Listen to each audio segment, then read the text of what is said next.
વિદ્યાર્થી મિત્રો, સપુષ્પ વનસ્પતિઓની બાહ્યાકાર વિદ્યામાં આજનો આપણો મુદ્દો છે પુષ્પ. લાસ્ટ વિડીયોની અંદર આપણે પુષ્પ વિન્યાસ વિશે માહિતી મેળવી હતી. આજે આપણે પુષ્પ વિશે માહિતી મેળવીશું. તો પુષ્પ શું છે? આવૃત બીજધારી વનસ્પતિઓ જે હોય, આવૃત બીજધારી કે જેના બીજ આવૃત હોય, આપણે આના વિશે આગળના પ્રકરણની અંદર માહિતી આપણે મેળવી છે. ઓકે, એટલે કે જે વનસ્પતિ સૃષ્ટિ વિશે આપણે જ્યારે ભણતા હતા ત્યારે એના વિશે માહિતી મેળવી છે, આવૃત બીજધારી વનસ્પતિ. તો આવૃત બીજધારી જે વનસ્પતિ છે એટલે કે સપુષ્પી વનસ્પતિ, ઓકે, જેમાં પુષ્પ ઉત્પન્ન થાય એ વનસ્પતિઓમાં જે પુષ્પ છે એ પુષ્પ એ એમનું પ્રજનન અંગ છે અથવા પ્રાજનનિક એકમ છે. બરાબર, તમે એને પ્રજનન અંગ કહો તો પણ ચાલે, પ્રાજનનિક એકમ કહો તો પણ ચાલે. ઓકે, પુષ્પ દ્વારા વનસ્પતિ લિંગી પ્રજનન કરે છે, એટલે પુષ્પ લિંગી પ્રજનન માટે જરૂરી છે. પ્રજનન માટે જરૂરી. આપણે લાક્ષણિક પુષ્પની વાત કરીએ કે એક લાક્ષણિક પુષ્પ કેવું હોય અથવા લાક્ષણિક પુષ્પમાં મુખ્ય ભાગો કયા હોય. ઓકે, તો લાક્ષણિક પુષ્પની અંદર એક ભાગ હોય ધરી, બીજો ભાગ પુષ્પદંડ. બરાબર, અને આ ધરી અને પુષ્પદંડ પર ક્રમિક રીતે ગોઠવાયેલા 4 ચક્ર ધરાવે. બરાબર, 4 પ્રકારના ચક્ર હોય. હવે તમે ધરી અને પુષ્પદંડ અલગ અલગ ન લખો તો પણ ચાલે. ધરી એ જ પુષ્પદંડ છે આમ તો. બરાબર, ધરી અથવા પુષ્પદંડ જેને તમે કહો, એના ઉપર શું જોવા મળે? તો ધરી અથવા પુષ્પદંડ ઉપર તમને જોવા મળશે પુષ્પાસન, પુષ્પનું આસન, અને આ પુષ્પના આસન પર તમને અલગ અલગ ચક્રો જોવા મળશે. કયા કયા ચક્ર? 4 ચક્ર. ધરી અથવા પુષ્પદંડ, એના ઉપર તમને જોવા મળશે પુષ્પાસન, એટલે કે એક એવું આસન કે જેના પર પુષ્પના ભાગો ગોઠવાયેલા હોય. રાઈટ, તો પુષ્પાસન ઉપર 4 ચક્ર જોવા મળે. કયા? તો સૌથી બહારની બાજુએ વજ્ર ચક્ર, એની અંદર દલ ચક્ર, એની અંદર પુંકેસર ચક્ર, અને એની અંદર સ્ત્રીકેસર ચક્ર. આ બધાને આપણે ચક્ર તરીકે કેમ આપણે ઓળખીશું? કારણ કે આ બધા જે ભાગો છે, આ જે અંગો છે, બરાબર, પુષ્પના અલગ અલગ ભાગો જે છે એ ચક્રાકારે ગોઠવાયેલા હોય. હવે દલ ચક્ર જે છે, વજ્ર ચક્ર જે છે એ વજ્રપત્રોથી બને. વજ્રપત્રોથી તમે કોઈ પણ પુષ્પ પકડો હાથમાં, બરાબર, એમાં જે લીલા રંગની પાંદડીઓ તમને જોવા મળે, તમે જાસૂદ હાથમાં લો, એમાં તમને લીલા રંગની પાંદડીઓ તમને જોવા મળશે. બરાબર, તો એ પાંદડીઓને વજ્રપત્ર કહેવાય, અને આવા ઘણા બધા વજ્રપત્ર ભેગા થઈને વજ્રચક્ર બનાવે. રાઈટ, વજ્રચક્ર. ત્યાર પછી દલચક્ર, એ દલપત્રોથી બને. હવે દલપત્રો એટલે શું? તો જેને આપણે પાંદડીઓ કહીએ, પુષ્પનો જે રંગ છે, જેમ કે ગુલાબ ઘણા બધા વ્યક્તિઓને પસંદ હોય છે, તો ગુલાબમાં જે તમને રંગ દેખાય છે, જે પાંદડીઓ તમે જે છૂટી પાડો છો, જો આ વજ્રચક્ર મોટે ભાગે લીલા રંગનું હોય. બરાબર, અને દલચક્ર એટલે કે અલગ અલગ રંગની પાંદડીઓ. તમે જાસૂદ લાલ રંગનું પુષ્પ લો તો જે લાલ રંગ છે એની પાંદડીઓ કહેવાય. બરાબર, એ દલપત્રો કહેવાય. રાઈટ, હું તમને જો બતાવાય તો હું તમને બતાવું વજ્રપત્ર કોને કહેવાય, દલપત્રો કોને કહેવાય. ચાલો, એ પહેલાં આપણે જોઈએ પુંકેસર ચક્ર અને સ્ત્રીકેસર ચક્ર. તો પુંકેસર ચક્ર એ ઘણા બધા પુંકેસરો દ્વારા બને. ઓકે, પુંકેસર એ નર પ્રજનન અંગ કહેવાય, પુષ્પનું નર પ્રજનન અંગ. રાઈટ, અને સ્ત્રીકેસર ચક્રો જે મોટે ભાગે ઘણી વનસ્પતિઓમાં એક જ સ્ત્રીકેસર હોય, પણ ઘણી વનસ્પતિઓના પુષ્પ એવા છે કે જેમાં બહુ સ્ત્રીકેસર જોવા મળે, કે સ્ત્રીકેસરોની સંખ્યા વધારે હોય, તો એ સ્ત્રીકેસર દ્વારા બને. બરાબર, એ માદા પ્રજનન અંગ છે. હવે આ બે જે અંગ છે એ મુખ્ય અંગ છે, પુંકેસર અને સ્ત્રીકેસર. જ્યારે આ વજ્રપત્ર અને દલપત્ર છે એ સહાયક અંગ છે. સહાયક અંગ કોને કહેવાય? તો કે જે પ્રજનનમાં સહાય કરે, પ્રજનન પ્રક્રિયામાં ભાગ લે, એટલે કે એના દ્વારા કોઈ પ્રજનનની પ્રક્રિયા થતી નથી. પણ સમજો વજ્રપત્ર એ જે છે એ દલપત્ર, પુંકેસર ચક્ર, સ્ત્રીકેસર ચક્ર એનું રક્ષણ કરે જ્યારે પુષ્પ કડી સ્વરૂપે હોય ત્યારે. જ્યારે દલપત્રો જે છે એ કીટકોને આકર્ષે, જેથી પરાગનયનની પ્રક્રિયામાં એ મદદ કરે. આપણે એ બધું પાછળથી જોઈશું. પહેલાં કેટલીક મહત્ત્વની વાતો આપણે કરી દઈએ કે વજ્રપત્ર અને દલપત્રો એ સહાયક અંગો કહેવાય. હું તમને બતાવું કે કોને વજ્રપત્ર કહેવાય, કોને દલપત્ર કહેવાય, કોને પુંકેસર કહેવાય અને કોને સ્ત્રીકેસર કહેવાય. ચાલો સમજો. તો મારી પાસે જો જાસૂદનું જ પુષ્પ છે, આ તમે જુઓ તો આ જે ભાગ છે આખો, આ એની ધરી અથવા જેને પુષ્પદંડ કહેવાય. હવે આ જે લીલો ભાગ છે તમે જુઓ, લીલો ભાગ જે હું તમને બતાવું છું, અરે જ્યારે પુષ્પ નાનું કડી સ્વરૂપે હોય ને ત્યારે આખું પુષ્પ આ લીલા રંગના ભાગમાં ઢંકાયેલું હોય. તો જુઓ એ આખું ચક્રાકાર છે, તમે જોઈ શકો છો, ગોળ છે આખું, બરાબર છે. તો આ જે લીલો ભાગ છે એ છે વજ્ર ચક્ર. હવે એને હું તોડું, હું તોડતો પણ જઈશ. જો આ એક જે મેં તોડ્યું હમણાં હાલમાં એક, આ છે વજ્રપત્ર. હવે જો કેટલા બધા વજ્રપત્ર છે, આ એક મેં તોડ્યું, આ એક, આ બે, આ 3, 4, 5, ઓકે, એમાં 5 વજ્રપત્ર છે. તો મોટે ભાગે એકી સંખ્યામાં હશે, મોટે ભાગે. આમ તો એની ગણતરી આવે આખી વજ્રપત્રની સંખ્યા અને દલપત્રની સંખ્યા, એની ગણતરી આવે. ઓકે, એ આપણે પાછળથી જોઈશું. પણ હાલમાં આ પુષ્પની અંદર 5 વજ્રપત્ર છે. 5 વજ્રપત્ર ભેગા મળીને જે બનાવે એને વજ્રચક્ર કહેવાય. હું 5 વજ્રપત્રને તોડી નાખું તો તમને એના દલપત્ર જોવા મળશે, રાઈટ. હું એના વજ્રપત્રને દૂર કરું છું પુષ્પમાંથી, તમે જોઈ શકો છો. આવું તમે પણ તમારા ઘરની પાસે કોઈ પુષ્પ હોય તમારા ઘરમાં, તો તમે એ પુષ્પને તમે એનું એક એક અંગ બહારથી તમે કાઢીને એના ભાગો તમે જોઈ શકશો, રાઈટ. જુઓ આ રીતે હું એનું આખું મેં વજ્રચક્ર કાઢી નાખ્યું.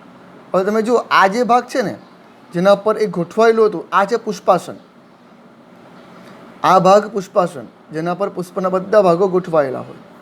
તો આ પુષ્પાસન, આ બરાબર, આ પુષ્પાસન, આ પુષ્પદંડ મેં હમણાં દૂર કર્યું એ વજ્રચક્ર. હવે તમે જુઓ જે રંગીન પાંદડીઓ છે,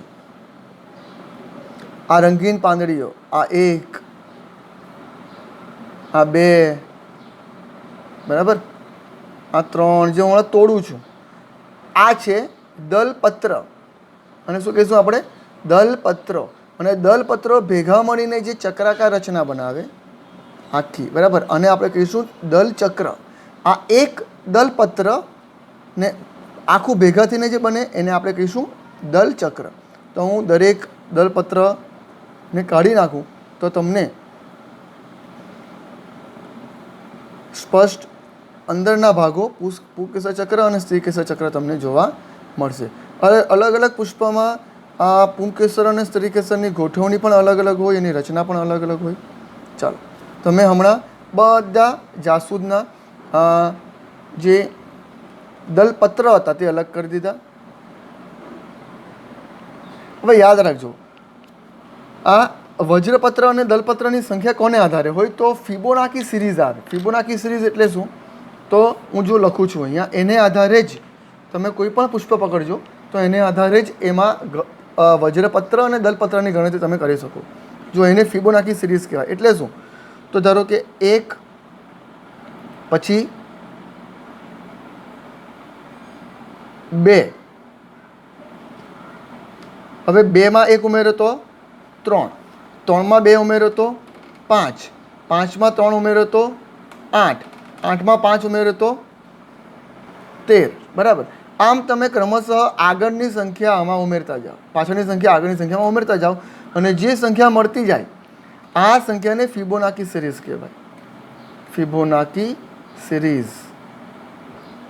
ને યાદ રાખજો, આ વજ્રપત્ર અને દલપત્રની સંખ્યા આને આધારે જશે. ક્યાં તો 1 હશે, ક્યાં તો 2 હશે, ક્યાં તો 3 હશે, ક્યાં તો 5 હશે, 6 નહીં હોય, 8 હશે, ક્યાં તો 13 હશે. આ રીતે જ વજ્રપત્ર અને દલપત્રની સંખ્યાની તમે ગણતરી કરી શકો. મેં હમણાં જેટલા પણ વજ્રપત્ર કાઢ્યા હતા તે તમે જોયા હતા 5 હતા, બરાબર. હવે હું દલપત્રની ગણતરી કરું, જે મારી પાસે છે 1 2 3 4 5 6 7 8 9 10 11 12 અને 13. આ જે છે બરાબર 13 છે, તમે ગણ્યા. હવે આ જે છે તે એની સાથે કનેક્ટેડ છે. ઓકે, હવે આ જે છે એ આખું એની સાથે કનેક્ટેડ હતું, એટલે એ કોઈકનો ભાગ જ હશે જે આમાં એની સાથે જોડાયેલો હતો. હવે જે રચના આપણને મળે છે એટલે તમને ખબર પડી ગઈ હશે કે વજ્રપત્ર, તમે કોઈ પણ પુષ્પ પકડી લો એમાં વજ્રપત્ર અને દલપત્રની સંખ્યા આ ફિબોનાકી સિરીઝને આધારે જ હોય, ઓલવેઝ. 1 2 3 5 8 13 તમે અંદર એડ કરતા જાઓ, રાઈટ.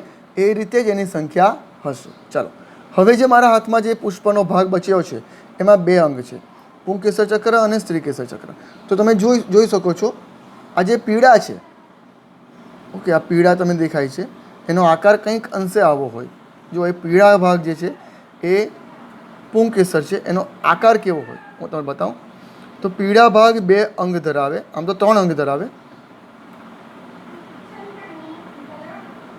3 અંગ ધરાવે. ઓકે, આ છે પરાગાશય, પરાગનું આશય, પરાગાશય એટલે કે પરાગરજ જ્યાં ઉત્પન્ન થાય તે જગ્યા. આ છે તંતુ અને એના વચ્ચે જે જોડાણ હોય એને યોજી કહેવાય. આ પુંકેસર, એક પુંકેસર છે. તો હું આ એક પુંકેસરને તોડું, આ એક પુંકેસરને, કોઈ પણ એક પુંકેસરને તોડું, બરાબર. આ તમે જોઈ શકો છો, આ મારી પેન જ્યાં મૂકી છે મેં, આ એક પુંકેસર છે, બરાબર છે. એને જો હું તોડું તો એમાં આ જ પ્રકારની રચના જોવા મળશે. જો મેં એની આ રીતે સાઈડ ઉપર તમારી બાજુમાં નાનું અમથું એક પુંકેસર મૂકવાનો પ્રયત્ન કર્યો છે.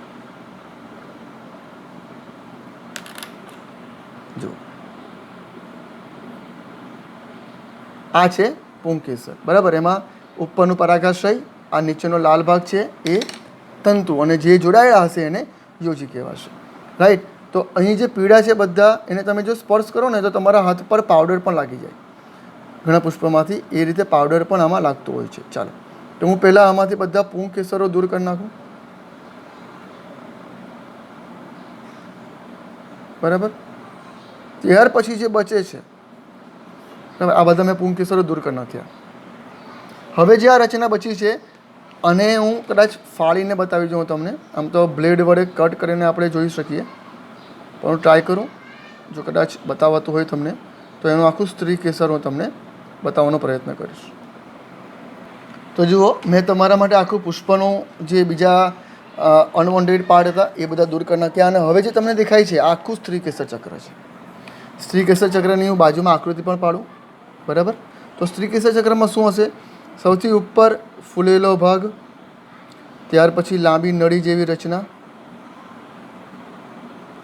ઓકે, અને ત્યાર પછી નીચે પણ એક ફૂલેલી રચના તમને જોવા મળશે, રાઈટ. અને આ હશે એનું પુષ્પાસન. જુઓ, આ પ્રકારે રચના દેખાય છે. તો આ છે સ્ત્રીકેસર ચક્ર. ઓકે, બાજુમાં મેં બતાવ્યું છે, આ છે આખું એનું સ્ત્રીકેસર ચક્ર, જેમાં કયા કયા ભાગ હોય. તો ઉપરનો ભાગ પરાગાસન, પરાગાસન એટલે કે અહીંથી પરાગરજ ઉડીને આ પરાગાસન પર આવીને સ્થાપિત થશે, પરાગાસન. ત્યાર પછી જે પરાગાસનથી લઈને નીચે સુધી એક પાતળી નળી જેવી રચના દેખાય. જો ઉપર તમને લાલ દેખાય છે ને, આ લાલ ભાગ છે, આ છે પરાગાસન. પછી આ જે નળી જેવી રચના છે આખી, આ છે પરાગવાહિની, જેમાંથી પરાગરજનું વહન થશે.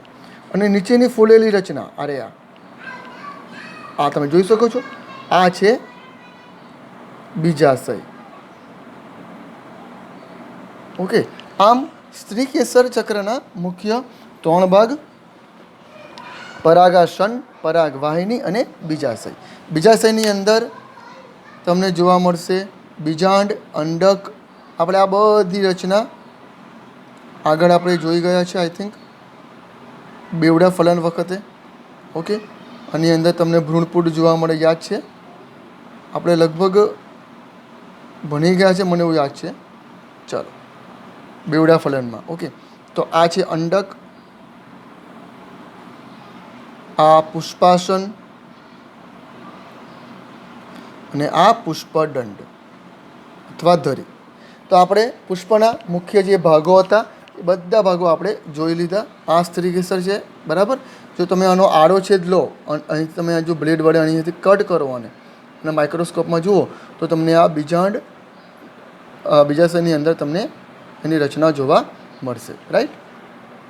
તો આ પુષ્પના લાક્ષણિક પુષ્પના મુખ્ય ભાગો ધરી અથવા પુષ્પદંડ, પુષ્પાસન, વજ્રચક્ર, દલચક્ર, પુંકેસર ચક્ર અને સ્ત્રીકેસર ચક્ર.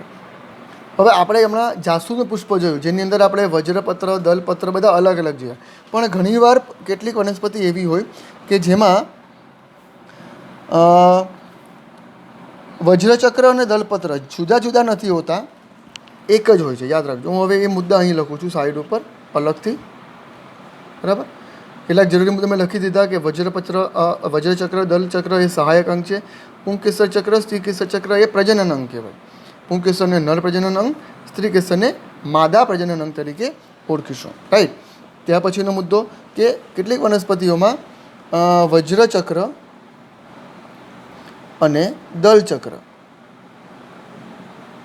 બરાબર, એ જુદા જુદા નથી હોતા. નથી હોતા એટલે એનો અર્થ એવો થાય કે કેટલાક પુષ્પ એવા હોય કે જેની અંદર વજ્રચક્ર અને દલચક્ર જોડાઈને એક રચના બનાવે છે. ઓકે, બરાબર. તો એવા પુષ્પને આપણે પરિપુષ્પ ચક્ર તરીકે ઓળખીશું. પરિપુષ્પ ચક્ર, રાઈટ. તમને આ બોગનવેલનું પુષ્પ તમે જુઓ તો એમાં વજ્રચક્ર અને દલચક્ર અલગ અલગ નહીં હશે, બંને એક જ છે. તો એવા પુષ્પને આપણે પરિપુષ્પ ચક્ર તરીકે ઓળખીશું, બોગનવેલ, રાઈટ. ચાલો, હવે પુષ્પના આપણા પાછા બે પ્રકાર પડે છે, દ્વિલિંગી પુષ્પ અને એકલિંગી પુષ્પ. પુષ્પના પાછા બે પ્રકાર પડે, દ્વિલિંગી પુષ્પ અને એકલિંગી પુષ્પ. તમને કદાચ નામ પરથી ખબર પડી હશે કે દ્વિલિંગી પુષ્પ અને એકલિંગી પુષ્પ એટલે શું. દ્વિલિંગી પુષ્પ એટલે કે જેમાં એ પુષ્પમાં પુંકેસર અને સ્ત્રીકેસર બંને હાજર. જે પુષ્પ અથવા આ પુષ્પમાં પુંકેસર અને સ્ત્રીકેસર બંને હાજર, તો એને આપણે દ્વિલિંગી પુષ્પ કહીશું. અને આ પુષ્પમાં પુંકેસર અથવા સ્ત્રીકેસર બેમાંથી એક હાજર.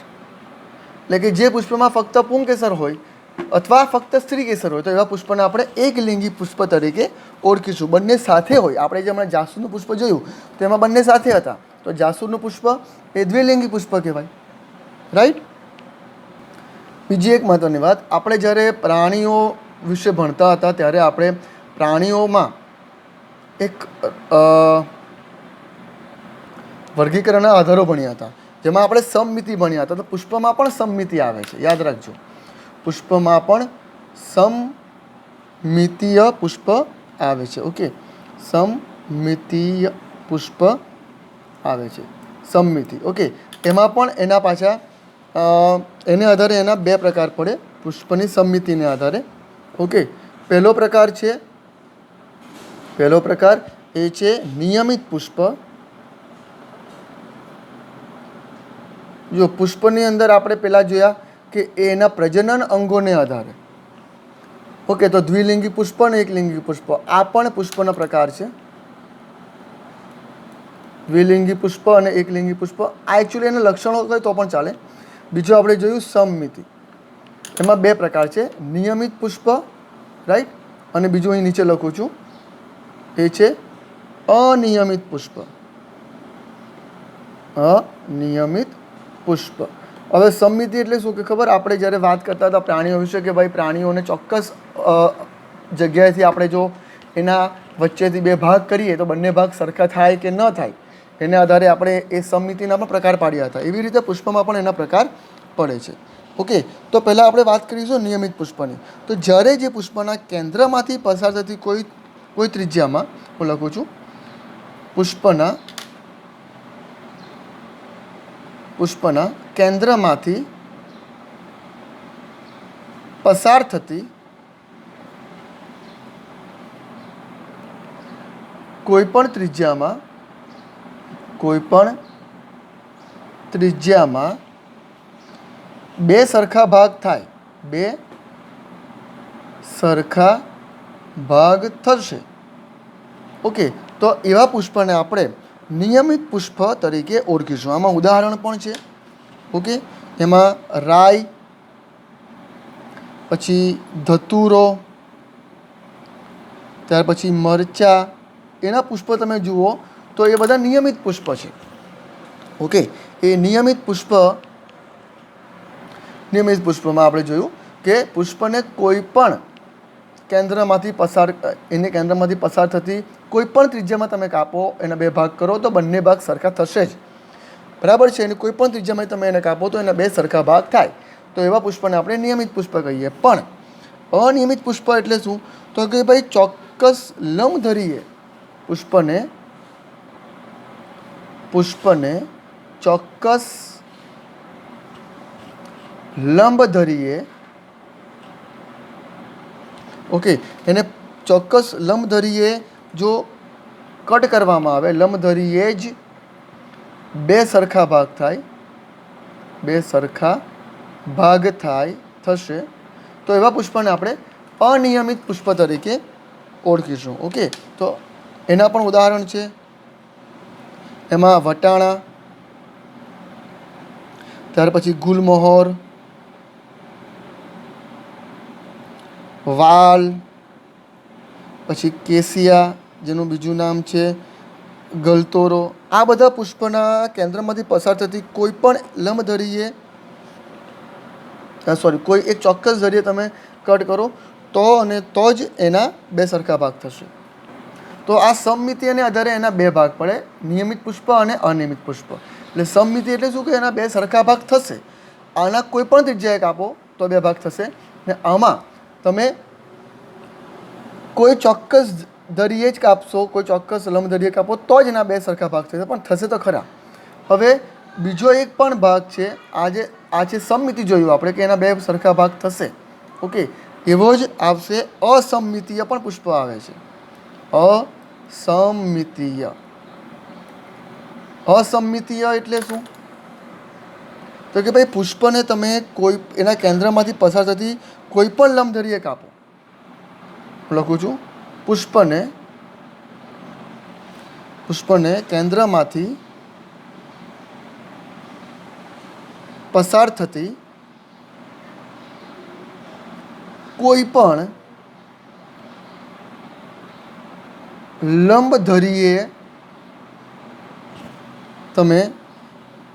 લંબધરીએથી કાપો તો એના સરખા ભાગ થશે નહીં. અહીંયા ચોક્કસ લંબધરીએ કાપો તો એના સરખા ભાગ થશે અનિયમિત પુષ્પમાં. પણ આમાં એના કેન્દ્રમાંથી પસાર થતી કોઈ પણ લંબધરીએથી એના બે સરખા ભાગ ન થાય, બે સરખા ભાગ ન થશે. એના ભાગ થશે નહીં, બે સરખા ભાગ કોઈ પણ જગ્યાએ તમે કટ કરો તો એના ન થાય. તો એવા પુષ્પને આપણે અસમમિતીય પુષ્પ કહીશું. એમાં ઉદાહરણ પર છે કેના નામના પુષ્પની તમે કોઈ પણ જગ્યાએથી તમે બે ભાગ કરવાનો પ્રયત્ન કરો પણ એના બે સરખા ભાગ ન થશે. ઓકે, તો આ પુષ્પને લગતી કેટલીક માહિતીઓ હતી. બરાબર, લાક્ષણિક પુષ્પના ભાગો અને દ્વિલિંગી પુષ્પ કોને કહેવાય, એકલિંગી પુષ્પ કોને કહેવાય, પરિપુષ્પ કોને કહેવાય.